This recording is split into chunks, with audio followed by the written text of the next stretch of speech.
ॐ निरञ्जनं नित्यमनन्तरूपं भक्तानुकम्पाधृतविग्रहं वै ईशावतारं परमेशमिड्यं तं रामकृष्णं शिरसा Namami.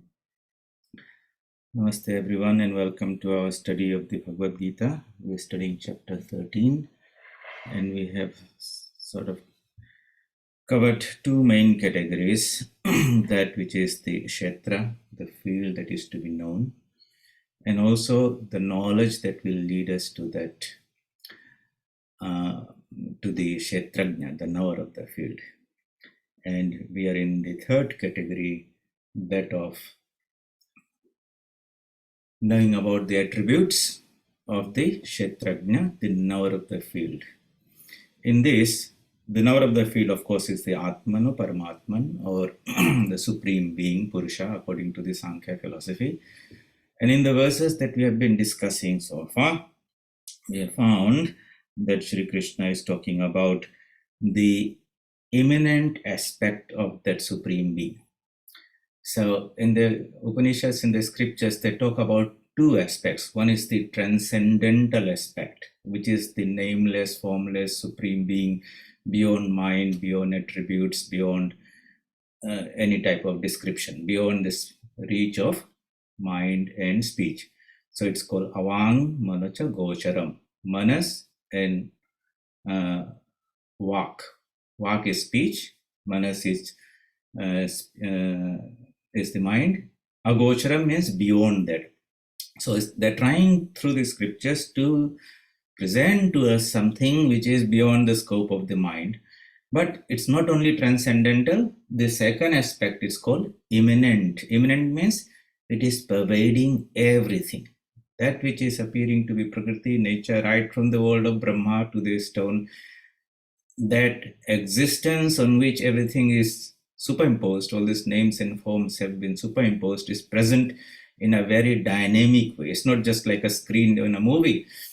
That light falls right in the screen is actionless. Actually, it's a very dynamic power, and that's why it's called Shakti, because she is the energy that makes everything happen, and creation of all these names and forms from the Brahma Loka to the material universe.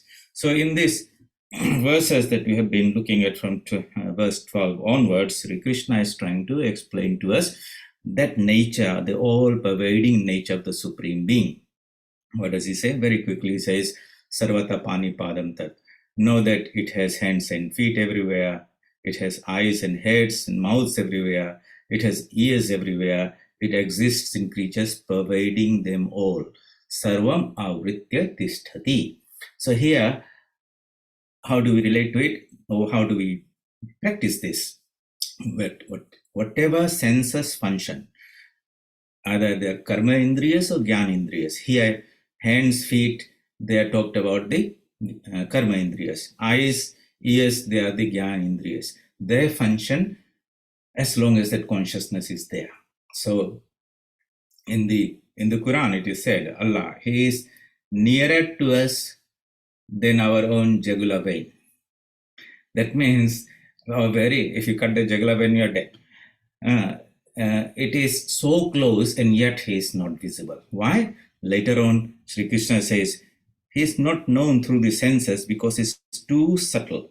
Then he says, Sarve Indriya Gunabhasam, Sarve Indriya Vivarjitam.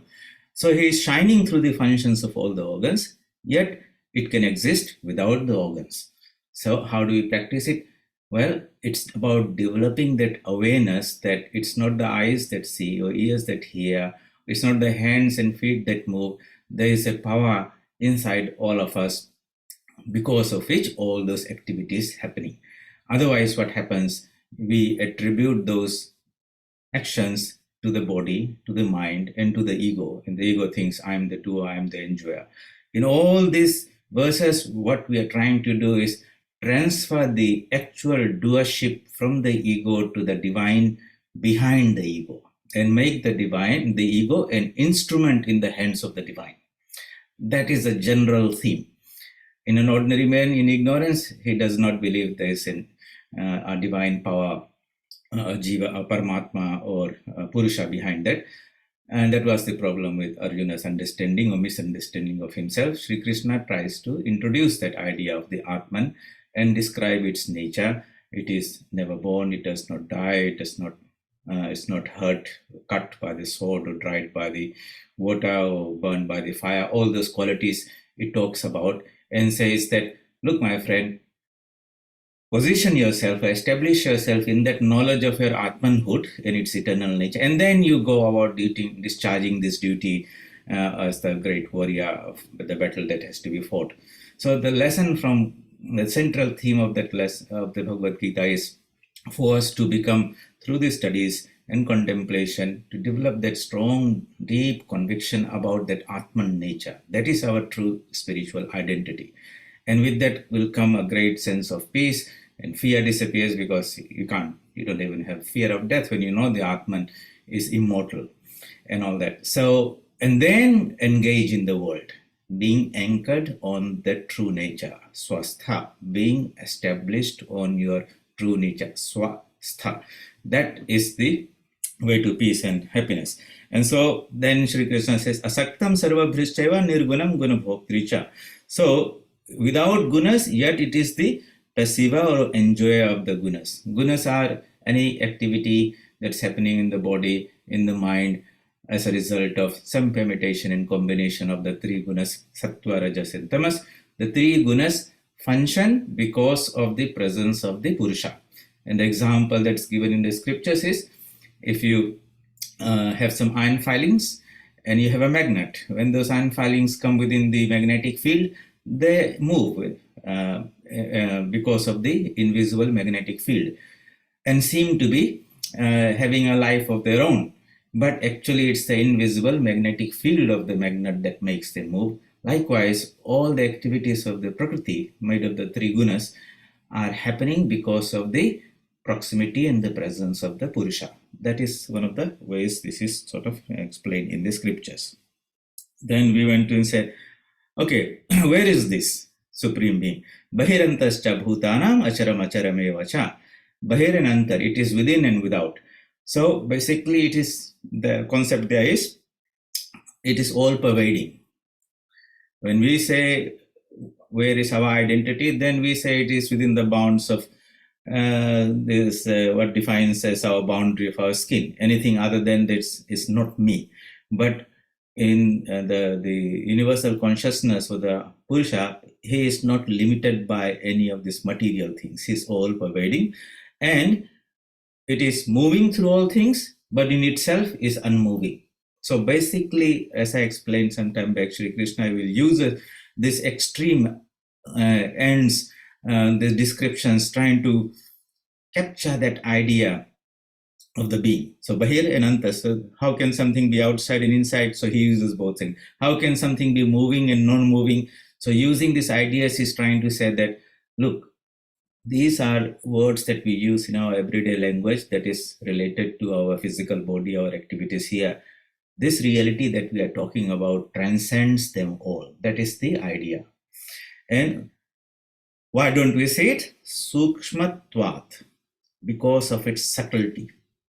It is so fine that the gross senses are not able to capture it, not able to perceive it. It's like something, example that we are using, can be perceived through a very high power of magnification. But if we are trying to see through a naked eye or even a magnifying glass, it cannot be grasped that way. So at the same time, durastham cha antike cha. It's very far and yet it is very close.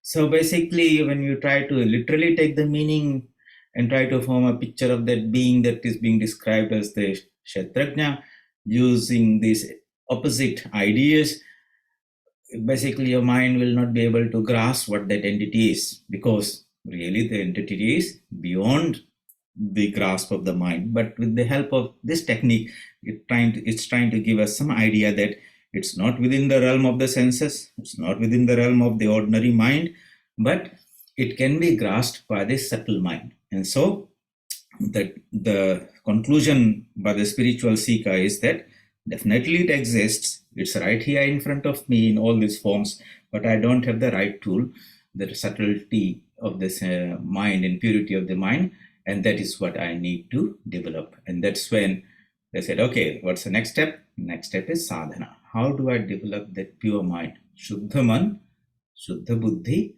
Shuddha atma. Sri Ramakrishna explains that the reality is here, but this mind is too gross. We have to purify it, make it finer, and then this mind itself becomes an instrument by which that is grasped. It goes beyond the mind. Anyway, so next verse 16 says, Avibhaktam cha bhuteshu vibhaktamiva cha sthitam bhuta bharati tatajneyam grasishnu prabhu vishnu cha. Avibhaktam cha bhuteshu. Bhuteshu means in all beings. That means it is it is undivided, and yet it appears to be divided. Avibhaktam cha bhuteshu vibhaktam iva. Iva means as if, cha sthitam. It appears to be divided when in itself is undivided. It is formless in itself, but it appears to take some forms.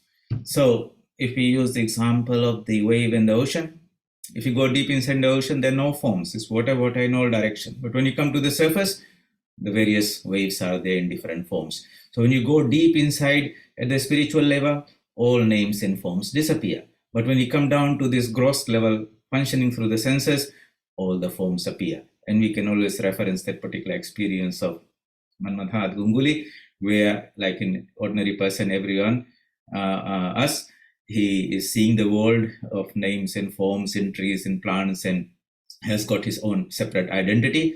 But by the grace of Swami Vivekananda, his guru, he lifted his mind to that level where this whole world disappeared in his experience. For another person sitting there, definitely they were there, but his personal experience, his mind changed, or he lifted his mind to some higher level where the senses, eyes are still there, ears are still there, but they're not perceiving. The mind also transcends itself, and he experiences directly another dimension, the reality in which all names and forms had merged, has disappeared or merged into that.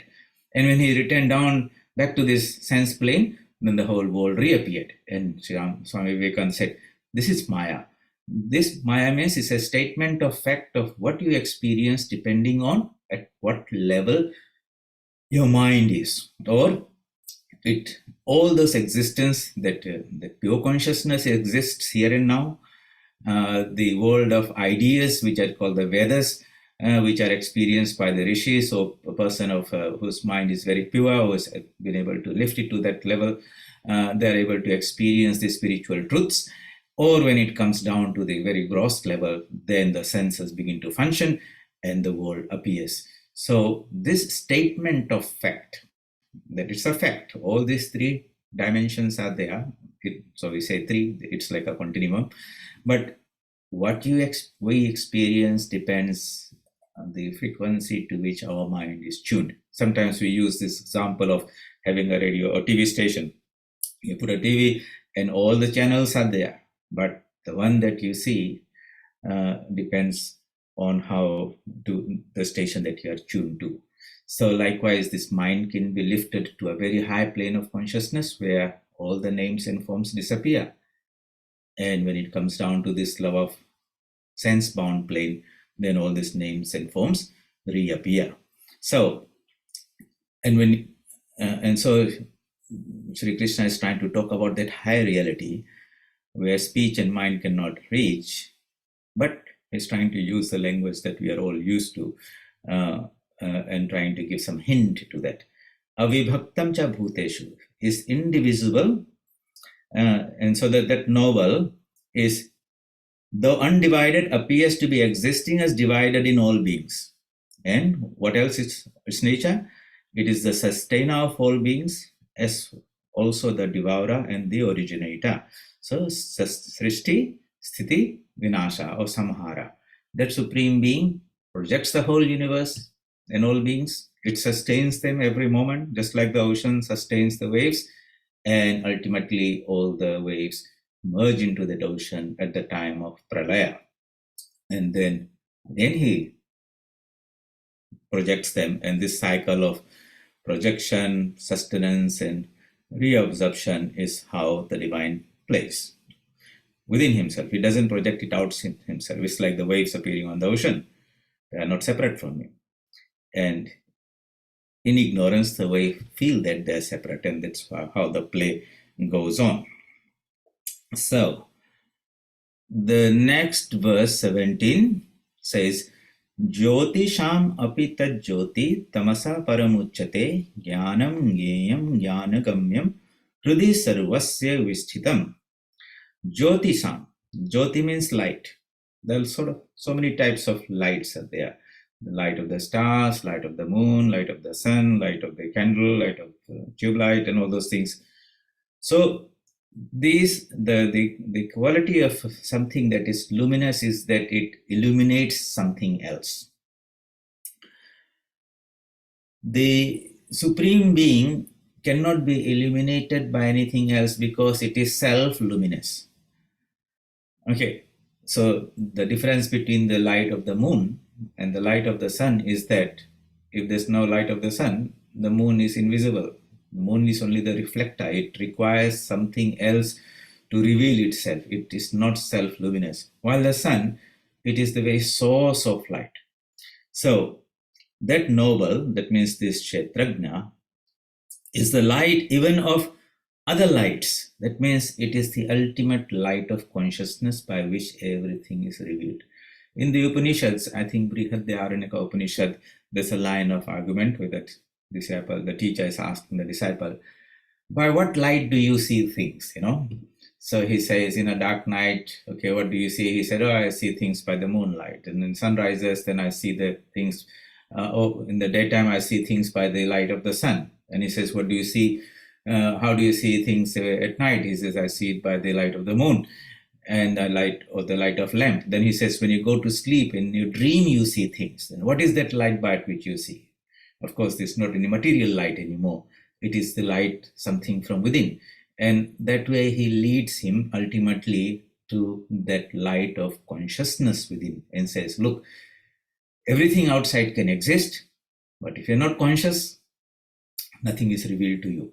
So that consciousness is the most primary element without which no knowledge can happen, no existence can happen. In this way, he tries to direct the disciple or the student to the ultimate reality of ourself, which is of the nature of the revealer, by whose light everything is revealed. Jyotisham api tad jyoti tamasa paramuchyate. Tamasa means darkness. Darkness of ignorance or ignorance. Param means beyond. Uchyate, it has been said. So it is said to be beyond darkness.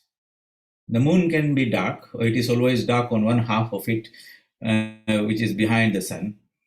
But the sun doesn't have any shadow, unlike the moon. It is luminous in all directions, all the time, constantly. So it is self-luminous, it's permanent. And that is the nature, taking the help of these ideas of light. Sri Krishna is trying to talk about the permanent effulgence, spiritual effulgence or consciousness quality of the property of the Supreme Being, the Ch13. Jnanam Gneyam Jnanagamyam. Jnana means knowledge. Gneyam means that which is to be known. And Jnanagamyam, known, Gneyam means the noble, and Jnanagamyam means the known. So these are the three categories: Nava, known, and knowledge. Experiencer, experienced, and experience. So these three divisions that are there, those divisions come when the mind is at the lower plane. That means I am the Nava, something out there is the known, and the mental activity that happens in the mind space when the two come together is the knowledge. At a lower sense-bound world, that is the mechanism or the process by which all objective knowledge happens. But in the higher state, there's no Nava and known separate to each other. all differentiations disappear, and the Nava becomes one with everything, or there's a oneness. Everything, all differentiations merge into that oneness. And at that time, you feel, I am that universal being. At the lower plane, our identity is with some body-mind complex, which I consider to be mine, to be me, I, and anything outside is other than I, that is called this or that. So aham, idam, the two, that separation is there. And when the two come together, there's some knowledge or some experience in there. In the highest ultimate reality, all these three divisions disappear. And so in that oneness. So that is the light, even of the lights. It is spoken of as beyond darkness. It is the knowledge, the knowable, and the known. It exists especially in the heart of all beings. So where would we seek for that? Of course, it has been described in so many ways. It's far and near. It's everywhere, all-pervading. It is manifested. Its activities are manifested through the Jnana-indriyas and Karma-indriyas and everything. So at the end of the day, the seeker will say, where do I seek for him? Well, if it's all-pervading everywhere, then of course it pervades me. And that's where I should seek, because that's the nearest to me. So, Hridhi Sarvasya Visthitam. It exists especially in the hearts of all beings. Sarvasya, in me, in you, equally in all.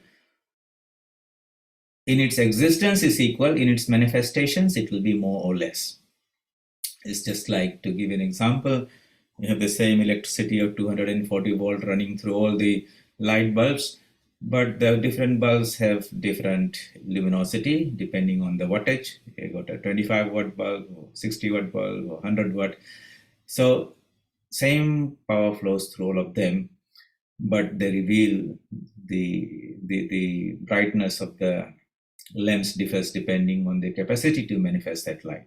Likewise, every body has the same infinite Atman in them, but how much they manifest depends on the composition of the Sattva, Rajas, and Tamas.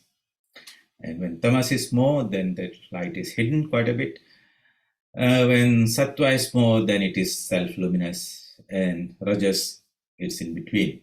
So you'll find in the last 6 chapters of the Bhagavad Gita, Sri Krishna puts a lot of attention to these 3 gunas, Gunatraya Vibhaga Yoga, Shraddhatraya Vibhaga Yoga, and it is basically a means by which we do our own spiritual diagnosis, you might say, or analysis, and say, what is my situation? How am I composed, body, mind, speech-wise, action-wise, and all that? And then in a very honest way, say, this is where I am, and then I know what's the next step to do to proceed in the spiritual life. So the last 6 chapters are very, very useful, practical in that sense. That's how we should approach that. Now, after describing all these things, Sri Krishna says, Iti Ch13 Tatha Jnanam Geyam Cha Uktam Samasata Madbhakta Etad Vignaya Madbhavaya Upapadyate. Iti means thus. I have been talking about all this in this 17 verses. What I have spoken of, Samasata, very briefly, has been spoken in brief. What? The field, Kshetram, as also the knowledge, Jnanam, and Geyam. Geyam means that which is to be known, the knowable. So basically, he has expanded the understanding of the spiritual seeker beyond what is revealed to him or her through the senses, saying that, yes, the physical body is there, that you know, the 5 sense organs are there, you're using them, the 5 karma indriyas are there, organs of action, you're using them. You have a mind, and that thoughts, ideas, emotions are there, manas, and there's an intelligence behind that also, that is sort of navigating, controlling, monitoring and is aware of the thought process, and there is an ego in there. Up to there, most human beings are aware of themselves. He says, I'm going to have introduced another element behind, or entity behind all of this, and that is the Ch13. And a devotee of mine who understands, and the word understanding is not the right word. Vijnaya means who has experienced this. It's not an intellectual understanding that one gets by studying the scriptures. It is somebody who has experienced these three things: jnanam, gyam, jnanagamyam, or kshetrajna, and the knowledge that has been spoken about so far. By understanding this, what is the result? Why should somebody make an effort to become acquainted with this knowledge? My devotee becomes qualified for my state. That means one becomes competent to experience that higher state, the Kshetrajna state. So that is the motivation. And for a spiritual seeker who wants to know, who am I really? Am I the body? Say no. Am I the mind? No. Am I the ego? Not even that. Who am I? There is some entity inside us at the deepest core of our being, at the spiritual level, and said, okay, I read this, I understand that, I can feel it, but I'm not really experiencing that. What should I do? Well, that's the whole idea behind this chapter, that the knowledge is introduced, and then slowly from here on, Sri Krishna will talk about how to do the sadhana part of it. Already, of course, those knowledge part is has been described so that we can apply that. Sadhana starts there itself, to be always mindful and to practice all those qualities, amanitvam, adambhitvam, ahimsa, shanti, arjavam, from that verse onwards.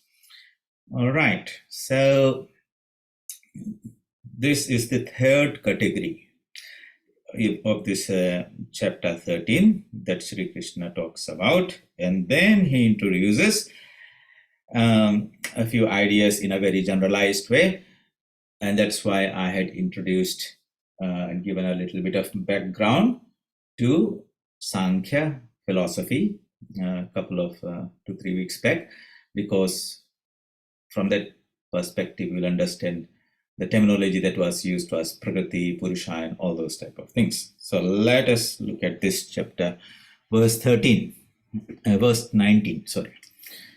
Prakritim Purusham Chaiva. Cha means, cha in Sanskrit means and, conjunction. Eva means also.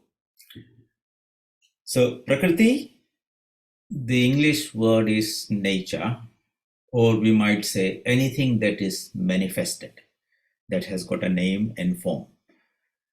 The physical gross world as well as the subtle world, right up to the world of Supreme Brahma, Brahma Loka. Anyone that has got a name and form falls within the realm of Prakriti. And they are composed of the three gunas, Sattva, Rajas, and Tamas. Purusha is the Kshetrajna beyond that. And Sri Krishna says, Prakriti Purusham Chaiva Vidhi, know that Anadi, Ubhav means both. Know that both nature as well as the individual soul, the Jivatma inside, are verily without any beginning. The body has a beginning. The mind has a beginning. But Prakriti, as the totality of all existence, that is beginningless, as well as the Jivatma that is inside in a human being or any being. Know both nature as also the individual soul to be verily without any beginning. And so if they're without any beginning, then also they cannot have an end also. Because whatever has a beginning will have an end after the period of interval during which they exist. So that's beginningless and so endless. In other words, it is eternal. Vikaranscha gunanscha. What is the meaning of vikara? The modifications, the changes that are happening. Changes are happening right from the highest Brahmaloka right down to a stone and plant. Brahma Stambha Paryantam. In the scriptures, when they try to talk about the whole spectrum of manifestation, on one side is Brahma, and the other side of the other bracket is Stambha. Stambha means a post, something that is lifeless. And Paryanta means everything that is within this. That means whole of creation. That is made out of vikara, modifications, constantly changing. And vikaranscha gunanscha vidhi prakriti sambhavan. So know the modifications as also the gunas to be born of nature. So all the changes that are happening, as well as the three gunas, sattva, rajas, and tamas, they are prakriti sambhavan, sambhava, born of or projected out of or caused by this Prakriti, Supreme Prakriti at the highest level. She is the creatrix. She is the divine Mother Shakti. And everything is, we all are her children, her products, so to say. So this, Sri Krishna here, in a very generalized form, has summated and said that all creation that is there is a product of Prakriti. And the Purusha is some entity other than that. And the subject or the title of this chapter is Ch13 Vibhaga Yoga. Kshetra in this means Prakriti, Ch13 is the Purusha, Vibhaga, how do I differentiate between the two and identify myself with the Purusha that is different or separate from Prakriti.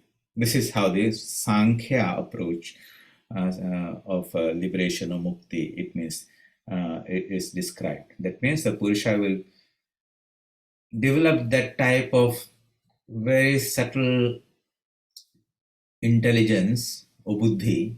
In the Patanjali Yoga Sutras is called Vivek-khyati, discriminative enlightenment. The power of discrimination is so fine and sharp that the person is able to feel himself to be different from this body-mind complex as an entity other than that. And then he abides in that aloneness or state of separation from Prakriti, and that state is called Kaivalya, in that aloneness as separation, unaffected by the changes of Prakriti anymore.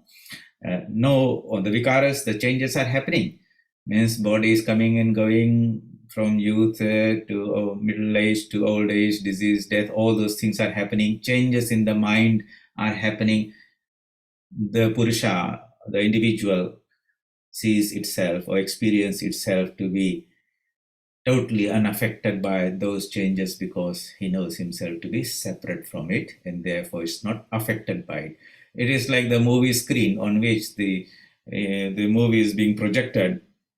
The screen knows itself to be unaffected by all the light that falls on it, all the action that's happening there. When the light is switched off, the screen is its whole self, yourself, unaffected by all those things. So that is the idea of self-knowledge there. Prakritim Purusham Chaiva Vidhi Anadi Ubhavapi Vikaranscha Gunanschaiva. All the changes and modifications that are there are because of, as well as the gunas, they are produced by, are born of Prakriti. Here the word is nature. And in brackets is called Maya. Maya means Miyate iti Maya. That which makes something measurable is Maya. To have a measurement, you need some boundaries to limit, and then you can measure between those two things. So you can say length. You can measure the length, but you need 2 points to measure the length. If you want to measure the volume, then you have to have a boundary. Something is considered. Without that, the idea of length. If you just give one point and say what's the length of that, that it's a meaningless thing. So Maya is something, it creates these forms, and within these forms, within the boundaries of that forms, various names and forms appear, and we give them different names, and that's how this world is created. Somebody asked Ramakrishna and said, if the whole ultimate reality is nameless and formless, then how did it become name and form? Of course, the logistics or the mechanics of how something which is formless will take form, that which is nameless will become name, is only possible if somebody's mind has spanned all the levels, and then he says, that's one level, I can see it has come out of that, and another level. For example, if you say, okay, how did this ice happen? And if you did not know about water, then you'll have no clue where it came from. But if you knew water, then you said, oh, it's just when water becomes cold, it becomes ice. And then you say, where did the water come from? Well, if modern science will say, there's a water vapor there, it's invisible, but it's there. And I know that when you heat this water, it disappears and becomes water vapor. And when that same water vapor condenses, it becomes water. So when you know the different states of something, solid, liquid, gas, then you can say one is a product and the other is the cause. Likewise, when the whole spectrum of creation is known, then only we'll be able to say what is the cause and what is the effect. Otherwise, we are just seeing the effect, not knowing the cause. So the question is, well, where did this world come from? All the names and forms, that is something that's solid, tangible, rock, body. Where did that come from? What is its subtle aspect? That is a very interesting topic. And the teachers, spiritual teachers whose mind is able to go to that subtle plane, they say behind every form, every object, there is what is called the Shabda state of the thing, the idea state of the thing. And out of that, this world is projected. What is the meaning of the Shabda state or the idea state of thing? So for example, a table is constructed. What is necessary to make a table? You have some timber, you have some tools, and you have a carpenter. So if you put all those three together, does a table appear?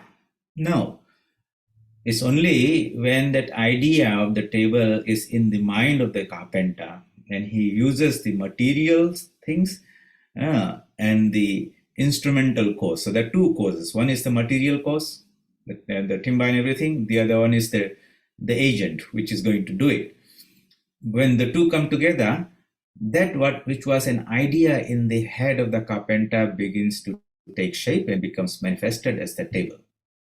And so if the table is burnt down or is destroyed, is that idea in the head of in the mind of the carpenter also destroyed? No. He can again form another one. So behind every form that is there is what is called the Shabda state of that thing. And all the Shabdas are present in the cosmic mind. So when we get an idea, we should not say, that's my idea, I thought of it. No, the idea existed, it passed through my mind space, and I captured it and I expressed it.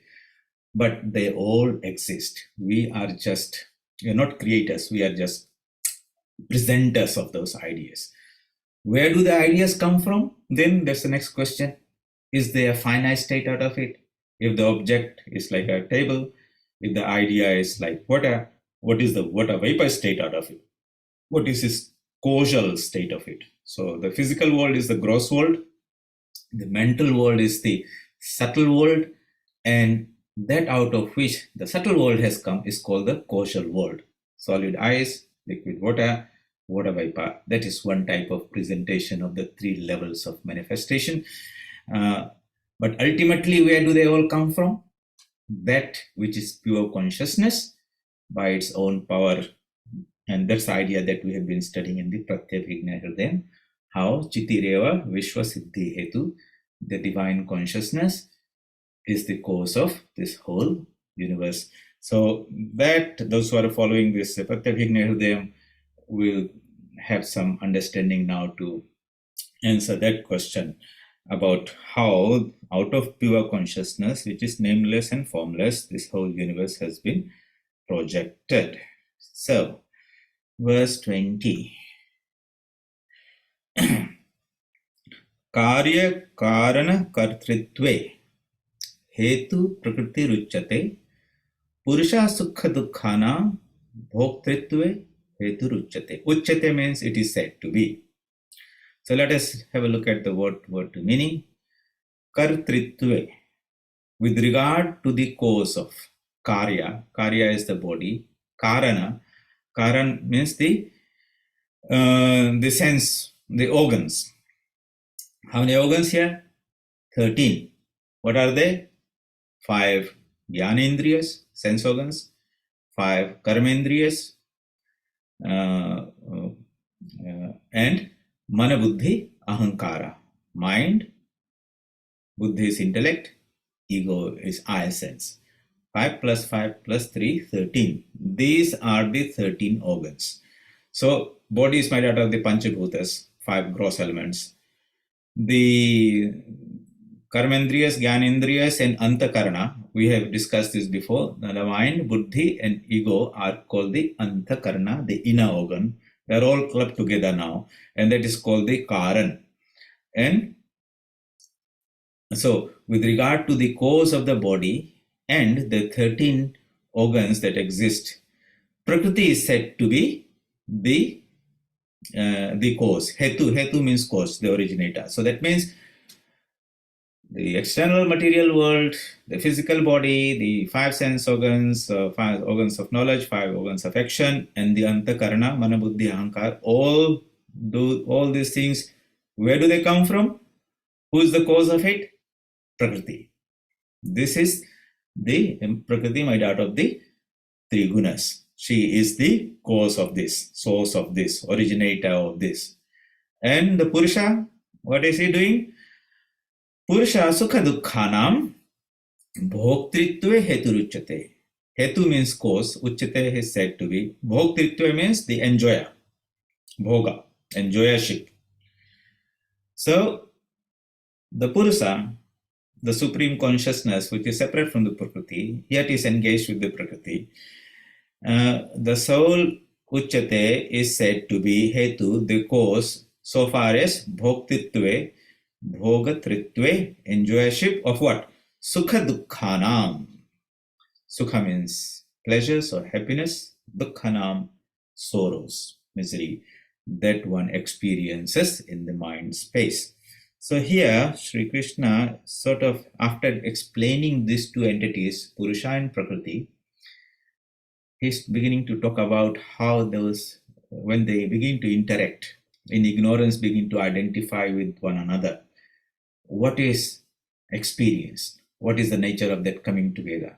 This is what is called bhoga, enjoyment, or enjoyership of sukha and dukkha.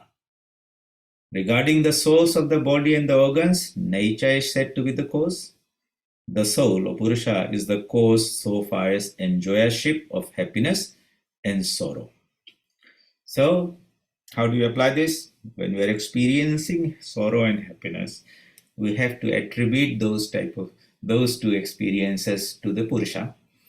And anything other than that, we say these are qualities or attributes of Prakriti and nature. So, this is how the Jiva becomes identified with the body-mind complex and comes into this world, karma bhumi, and enjoys and suffers and enjoys and suffers until he comes to this wonderful conclusion. In Patanjali Yoga Sutra, this sutra says, Dukkhameva sarvam vivekina. Vivekina means somebody who is a viveki. Viveka means the power of discrimination. A person who has got a very strong or subtle power of discrimination is called a viveki. So a person who has, out of experience of many experiences, comes to this conclusion Dukkhameva sarvam. Everything is fraught with misery. Even that which appears to be happiness ultimately brings in its train somewhere down the line misery. So when that type of enlightenment takes place in the mind of a Sika, the Purusha, then he abandons that attempt to seek for happiness in nature, in external world. And of course, discovers that it itself is the source of all bliss. But in ignorance, the sun was projecting its light on the moon and got enchanted by the moon and said the moon is so beautiful, not knowing that the moon was only a reflector of its own light. Likewise, the Purusha was finding everything in Prakriti beautiful, enjoyable, but really it discovers that Prakriti was only reflecting its own glory and beauty, that he doesn't have to make an effort, he can abide in itself. That state of abiding in one's own glory, of the Purusha abiding in its own glory, in the Sankhya philosophy is called Kaivalya. Kaivalya means abiding in Kevala. Keval means alone in itself. So the Purusha then says, I don't need to get myself entangled with Prakriti. I don't have to come into this world. I am the beautiful being. I am the source of all knowledge. And then he abandons all desire to get entangled, to be born again, because the goal is achieved. It was all that time there, but somehow in ignorance he was not experiencing it within himself, and therefore he was seeking it outside of itself. So here in this particular verse, regarding the source of the body and the organs, nature is said to be the cause, Prakriti. The soul is the cause so far as the enjoyership of happiness and misery are concerned. So we have covered quite a bit today. And is there anyone who would like to ask some question?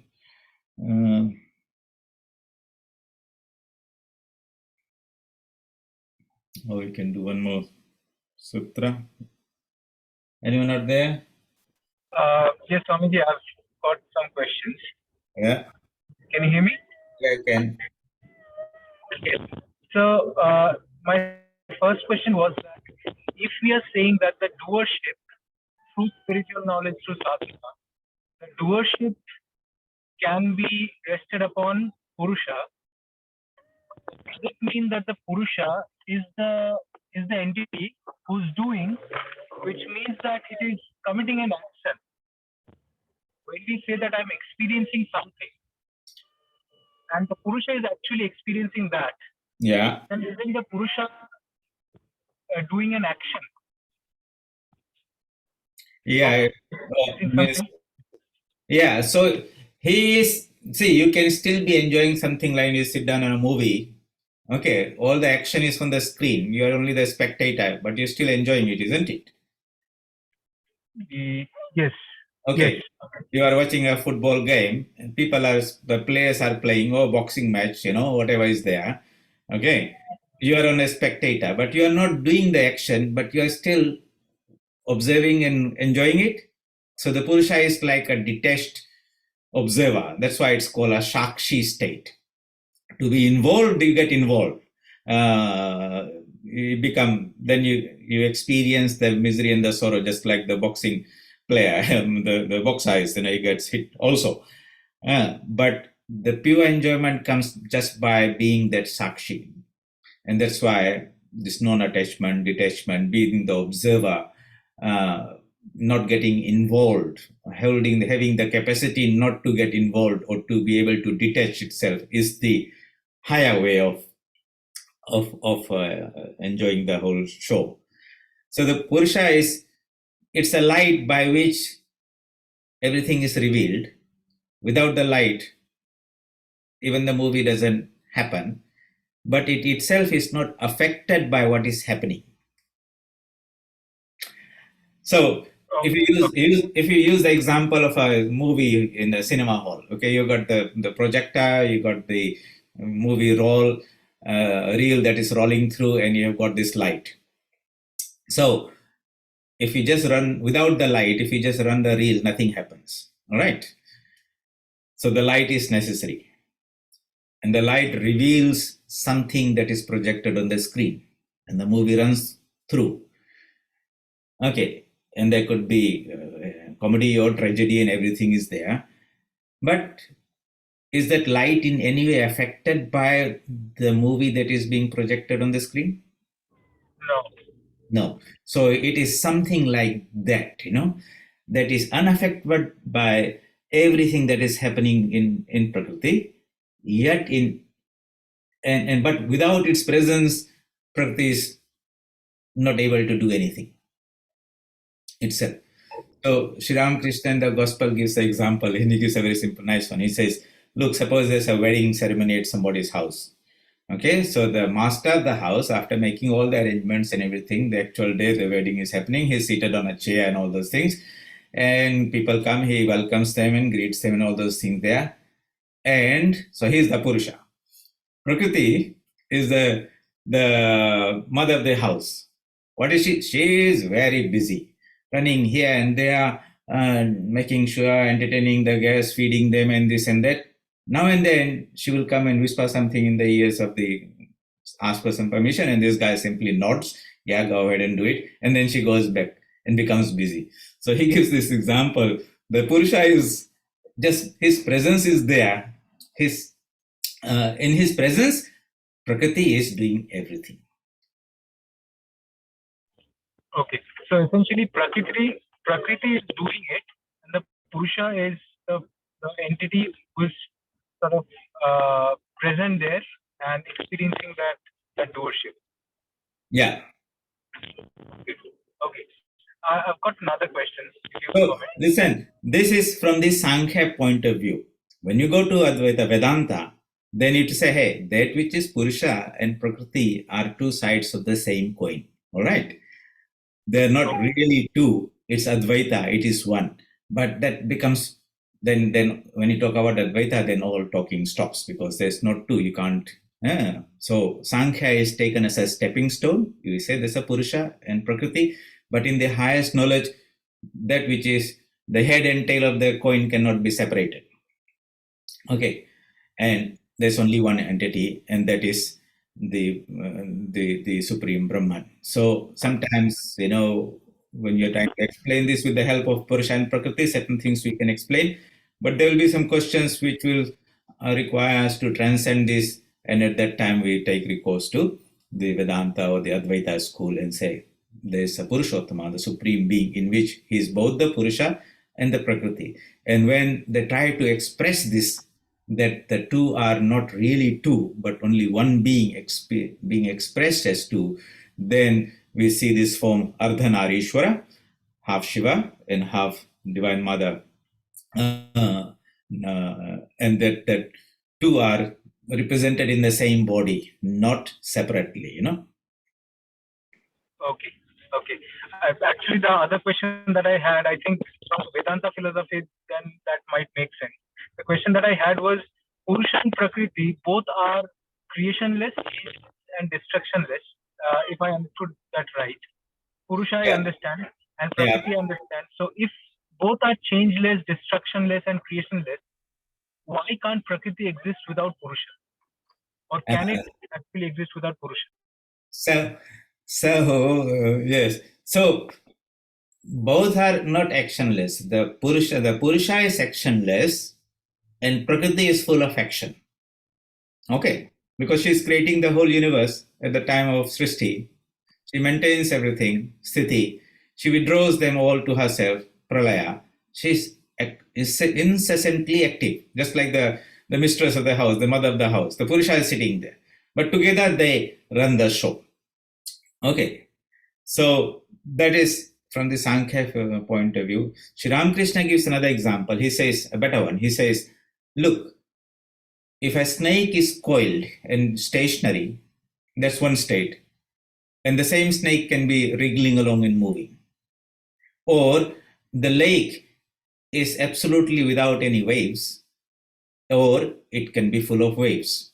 So he says, when it is stationary, it is potential state, it is unmoving, I call that Brahman, Shiva, Purusha.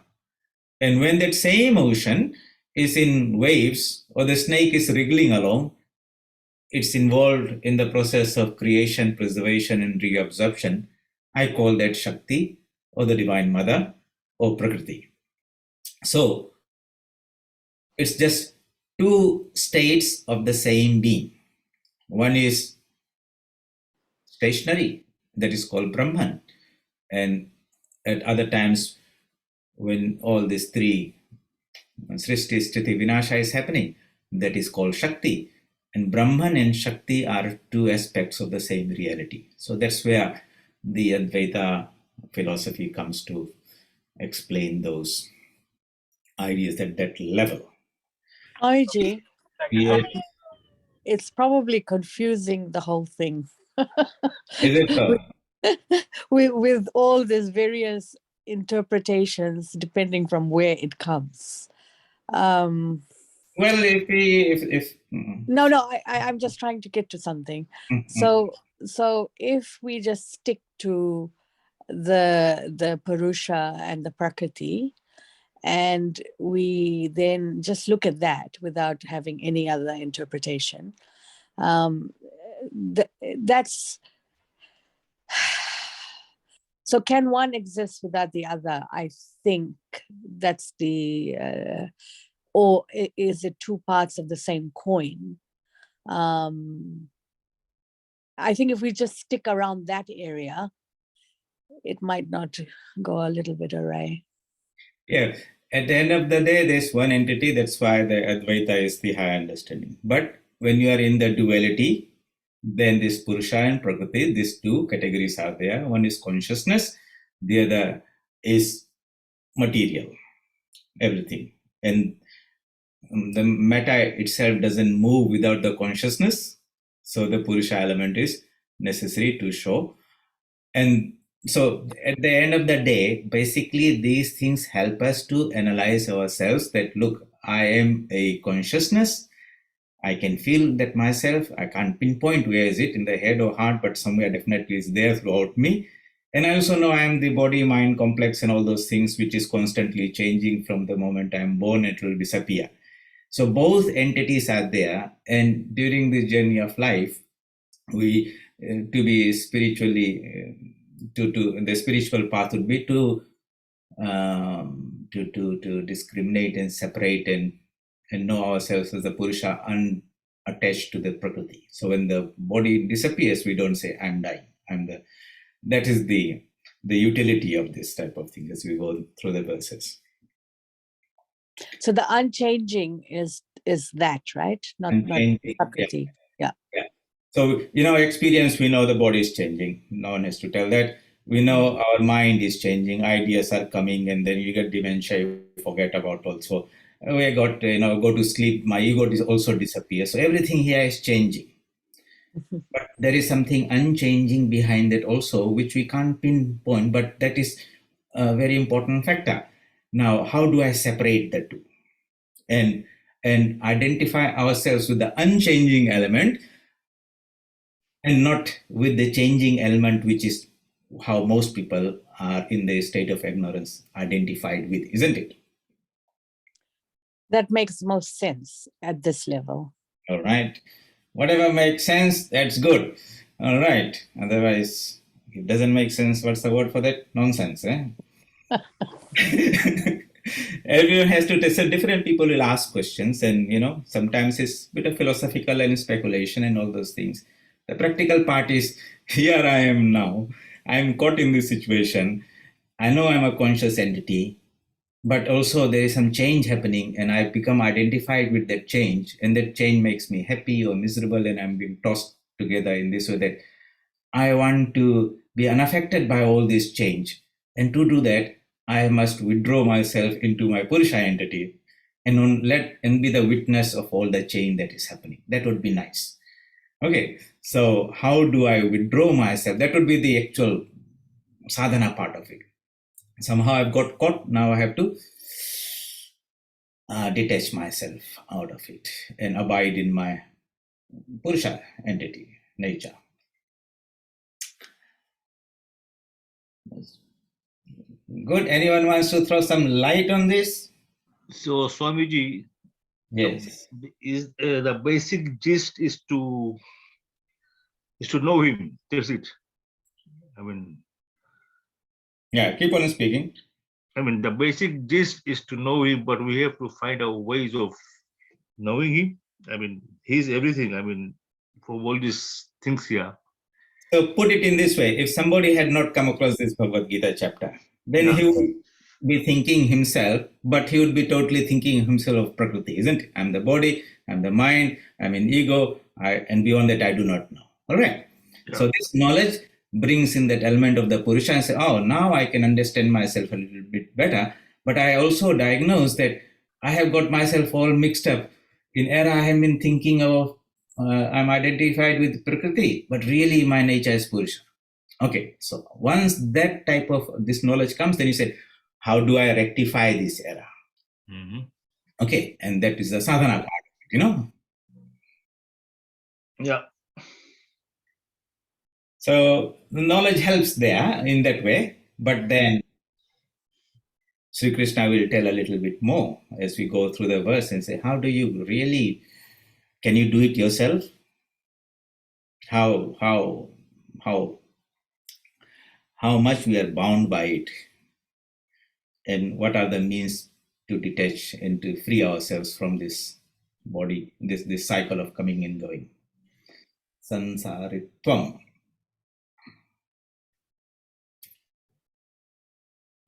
It's a good relief to know that we are the Purusha that's not going to die, and that this is a limited, this all this limitation and changes that are happening are not really happening in me. Even intellectually, if you understand that, not even experience that itself is better than being in ignorance. But if it can inspire somebody and say, if that is my wonderful state, then why am I messing around with this? And I have to do something to free myself. And out of that comes the desire to free. Okay, I have to free myself. That intense desire is called mumukshatvam, because you really know that you are bound now. And if you don't know that you are bound, then everything is set, nice. Yeah, and then we carry on like that. Anyone else? Come on, I'm sure there will be some ideas. A few minutes we can do. All very quiet on the Western. It's really all very interesting, because whichever perspective you come up with, it's right. It seems right, even though they may, in another sense, there may be apparent contradictions, but it is not. Every philosophy is right, whether you say it's one, you say it's two, you say it's the opposite, you say they're intermingled. They all seem to have a place, and that's quite weird.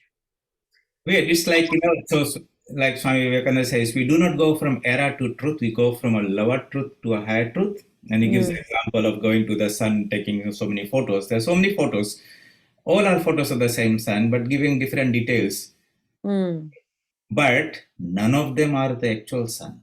They're representations of the sun. So different philosophies are different pathways by which we are approaching the same being. But we should always know that these are philosophies. They are not the reality. And our goal is to not to get caught up in the philosophies, use them as much as possible, whatever appeals to you, wherever you are, that makes sense to you. But the goal is not to fight over my philosophy is better than yours. So this is, the goal is to reach that source and experience it. But the interesting thing is this: whichever way you look at it, it's tangling you. It tangles you. So the philosophy is tangling you. Everything's tangling you. It's not clarity is not coming through, but clarity can only come through if you leave the philosophy, right?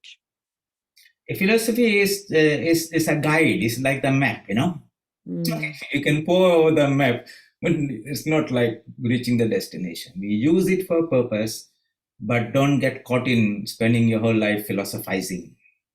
That makes you a philosopher, not a spiritual seeker. So we use this. We should know the utility of this knowledge, and use it from that wisdom, with that wisdom. Well, it's better to walk on the journey with a map than without the map.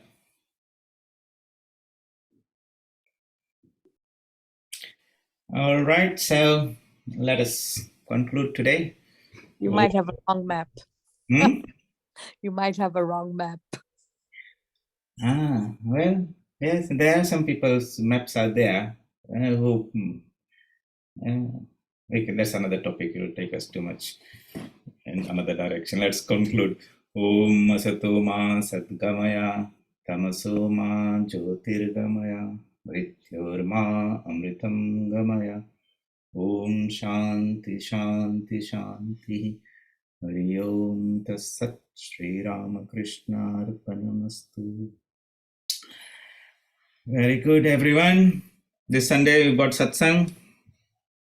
And those who haven't registered for the retreat and would like to come, please do that. Thank you. Thank you, Swami. Thank you. Thank you, Swamiji. Thank you, Swamiji. Good night. Thank you, Swamiji.